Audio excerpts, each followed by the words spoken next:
আজকের ভিডিওতে আমি আলোচনা করব আমরা যারা লিকুইড কুল গাড়িগুলো ব্যবহার করি, এই লিকুইড কুল গাড়িতে যে কুলেন্ট থাকে, এই কুলেন্ট আমরা কত কিলোমিটার পর পর পরিবর্তন করব। যারা আমরা এমটি সিরিজের গাড়ি ব্যবহার করি অথবা যারা R15 ভার্সন 3 ভার্সন 4 এম অথবা এক্সএসআর গাড়ি ব্যবহার করি, এই প্রত্যেকটা গাড়ির ইঞ্জিন সেম এবং প্রত্যেকটা গাড়ির ম্যানুয়ালও সেম।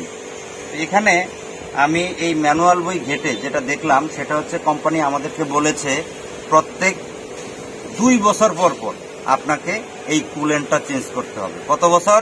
2 বছর পর। কারণ আমরা এই জিনিসটা অনেক সময় জানি না আসলে এটা কতদিন পর পর পরিবর্তন করা লাগে। হয়তো একটা সার্ভিসে চলে বা একটা মাস্টার সার্ভিস করি, আমরা কুলেন্টটা চেঞ্জ করিনি। আসলে আপনি ঘন ঘন কুলেন্ট চেঞ্জ করলে আপনার গাড়ির খুব যে একটা উন্নতি হবে ব্যাপারটা মোটেও এরকম না, তবে চেঞ্জ করা ভালো। তবে 2 বছর পর্যন্ত আপনি নিশ্চিন্তে এই কুলেন্টটা ইউজ করতে পারেন। আর আমার সামনে যে কুলেন্টটা দেখতে পাচ্ছেন এটা মোতুলের একটা কুলেন্ট এবং এটা অনেক কোয়ালিটি সম্পন্ন। আর আমাদের গাড়িতে কতটুকু কুলেন্ট লাগবে সেটাও আমরা অনেকে জানি না। আমাদের কুলেন্টের যে ডিব্বা বা পট রয়েছে এটার ভিতরে যতটুকু ধরে আমরা অনেক সময় অতটুকু ঢুকিয়ে দিই। মূলত সেটা করা যাবে না, এটার একটা নির্দিষ্ট মেজারমেন্ট আছে।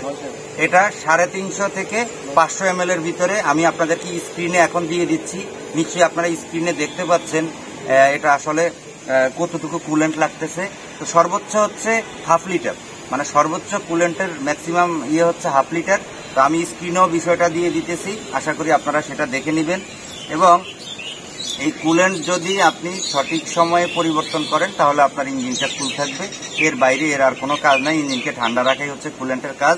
তো প্রতি 2 বছর অন্তর অন্তর আপনারা আপনাদের গাড়িতে এই কুলেন্টগুলো ব্যবহার করবেন। অবশ্যই এই 2 বছরটা আমি কোথা থেকে পাইলাম সেটা হলো ম্যানুয়াল বই থেকে পাইলাম। এবং কোন গাড়ি? সেটা হচ্ছে এই ধরনের ইঞ্জিন যেসব গাড়িতে আছে এই ইঞ্জিনের ক্ষেত্রে। এখন আপনি অন্য ব্র্যান্ডের যদি গাড়ি ব্যবহার করেন সেক্ষেত্রে আপনার নির্দিষ্ট সেই ব্র্যান্ডের যে ম্যানুয়াল বইটা আছে সেটা আপনি একটু ডাউনলোড করে নেবেন, নিয়ে সেখান থেকে একটু দেখে নেবেন। তো ভিডিওটি দেখার জন্য অনেক অনেক ধন্যবাদ। ভিডিওটি ভালো লাগলে শেয়ার করে দিবেন।